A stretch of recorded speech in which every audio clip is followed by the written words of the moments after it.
attorneys that were here on New Road. Tez from Russia gave Jerry Baker the guarantees and say, I've delivered. And then I made myself 7 million rand at the age of 21. I made a joke with him and I said, Jerry, remember you said to me that you don't know how I'm going to be able to afford this thing. So I wasn't a estate agent at that time. So you're going to have to pay me commission. On top of yes, the deal. Yes. So because I brought you as a deal. And funny enough, Jerry Baker gave me an extra R1 million for doing the deal. And he was happy. His guarantees were paid on time. And that's where my career was launched. And I had the opportunity to be able to, obviously being in real estate, started to invest in buying land around the country, in the Courier, and we'll talk about it at a later stage because some of those land at a later stage were even valued at more than hundreds and hundreds of millions of rands. Where did you get the foresight to structure the deal the way you did? I mean, you could have gone. Your mentor was an estate agent. Yeah. Who owned an agency. Yeah. Right. So the teaching around that could have been the traditional way of selling property. I'm going to sell this, get a commission. However, you went in it now no longer as an agent, but as an investor that says, I'm putting an offer, and against this offer, I'm going to sell all these units. Yeah. You know, in hindsight, I didn't really know what was going on at that time. As I said earlier on, all I could see and all I knew was that there is a good markup on some of the units. And then I then made sure that how do I then extract that value? And, you know, I don't know, as you can debate if entrepreneurship is born, but, you know, my gut feel just told me that there's an opportunity for you to be able to sell these units. But I knew that there's a demand of influx of students that are looking for accommodation. Just like now, we have a lot of students who are looking for accommodation for student village opportunities. I also knew that there's a lot of people that want to get into property investment. I also knew that there's this gap, you know, between the price, and I had to make sure that I can connect all the dots so that we are able to do the deal. And that's exactly what had happened. So I don't know if you want to call it a gut feel, but that was just happened. But it changed my life. I then managed to be able to pay off my franchise fee with Mr. Everett within the 1 year period where he allowed me to pay my franchise fee over a period of time. I managed to buy out my brother and Barry Davis out of the business. They made some money for themselves. And I then owned the Chess Everett franchise branch by myself, 100%. And we moved that franchise into turnovers of, say, 350 million rand in a space of 3 years.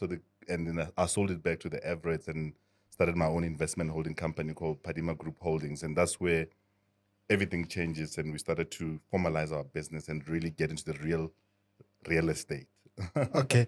I love that, and it's quite inspiring, especially where a lot of you guys that are watching would always be wondering how certain deals are structured with no money down. And that's exactly what we also teach in our book. It's more than just money. Remember, guys, you can find the book in the comment section. There's a link where you would be able to purchase the book either on Takealot or on our website, www.witnessmtaka.com, or it's more than just money.com. Head out there, buy the book, read up as much as you can. We started this channel specifically for conversations like this, to be exposed to you guys so that you too can take the information and apply it in different areas of your life. So now you've started Padima Group. Yeah. All right, you've transitioned now. You've ran an agency, you've made millions of money. Now you are, in your own words, formalizing. Why at this particular point in time do you feel that was now formal rather than what you had been doing? So initially, you can remember, I started as an estate agent, just selling houses. I was an assistant estate agent, doing marketing and dropping pamphlets. And I now needed to have a structure. What I mean by that, to start looking at real estate holistically. So obviously, with a bit of owner's contribution, I was then able to invest in certain types of businesses. So I had to have an investment holding company called Padima Group Holdings. We then started to buy land in Ekurhuleni. We started looking at affordable housing and now becoming property developers. So, you know, just moving away. Were you buying land in Ekurhuleni? Yeah, I bought a lot of land in Ekurhuleni because that's where I come from, and it was quite affordable because part of those land was still agricultural piece of land. So that was, Belonging to the government or just well, belonging to farmers. Most of farmers? them would be Okay. belonging to farmers, would be in the plots.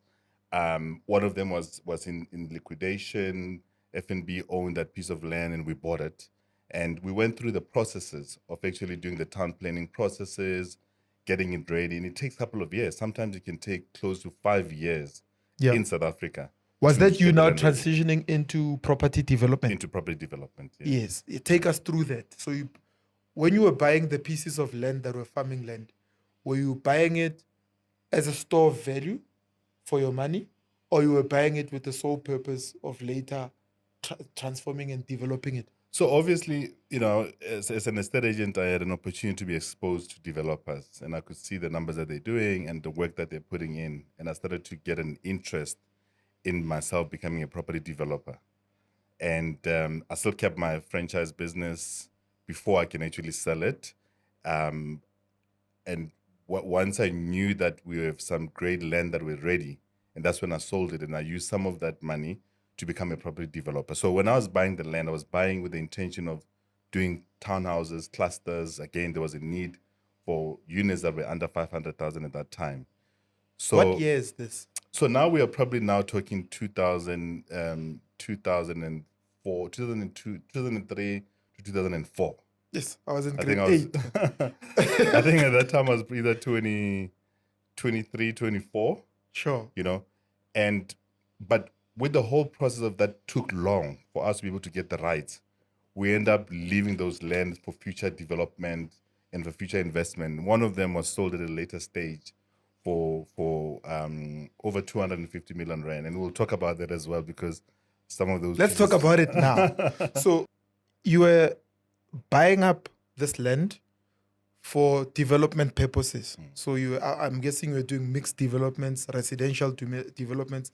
And what I want to know is, was there also some commercial developments that actually added more value to the land than what it originally was? Yeah, so at that time, I knew that we were doing what we call integrated development. So when we do the application with the local authorities, we'll always say this section will be a school, this section will be just like what you see in Waterfall here at a smaller scale where we have other amenities. Like I said earlier on, that I always make sure that when we do development, it can be able to support the people that are going to buy those units to be able to get a job in that area so they can be able to afford to stay in the area. So we always try. So at that time, we'll have the different rights. So there'll be an office section, there'll be a commercial, maybe retail space, there'll be a residential space. And how we did that was